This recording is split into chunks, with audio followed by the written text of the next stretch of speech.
So the question is, a 1 kg mass is suspended from the ceiling by a rope of length 4 meter. A horizontal force F is applied at the midpoint of the rope so that the rope makes an angle of 45 degree with respect to the vertical axis as shown in figure. The magnitude of F, आपको G को जो है 10 लेना है, ठीक है। और ये सिस्टम किस में है, इक्विलिब्रियम में, ये आपको मान के चलना है। जब सिस्टम इक्विलिब्रियम में होता है बेटा तो उसका मतलब होता है net force is equal to zero. System अगर इक्विलिब्रियम में होता है तो उसका मतलब होता है net force is equal to zero.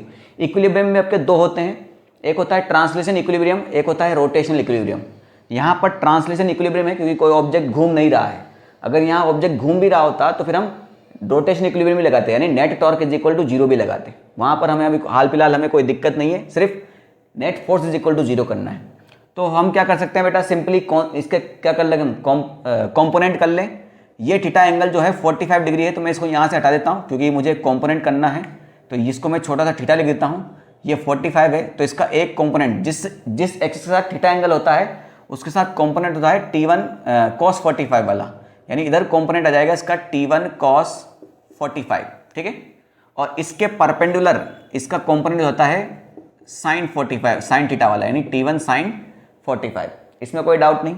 इधर तो फोर्स है ही सही, इधर 1 किलो का ऑब्जेक्ट लगाया तो भैया ये इसका mg फोर्स लगाएगा नीचे की तरफ, वेट। तो वेट क्या होता है, मास इंटू mg। तो यहाँ मास कितना है 1, तो 1 इंटू जी, और जी को यहाँ लेना है आपको 10, तो ये हो जाएगा 10। अब करना क्या है, इक्विलिब्रियम में है। इक्विलिब्रियम का मतलब क्या होगा, जो x एक्सिस के फोर्स होंगे वो एक दूसरे को बैलेंस करेंगे, जो y एक्सिस के फोर्स होंगे वो एक दूसरे को बैलेंस करेंगे।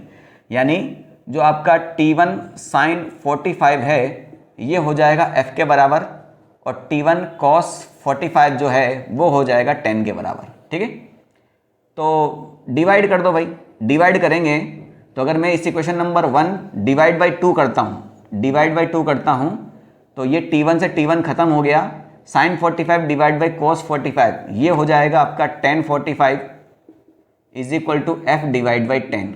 tan 45 आपका 1 होता है, तो f इज इक्वल टू हो जाएगा आपका 10 न्यूटन, ठीक है।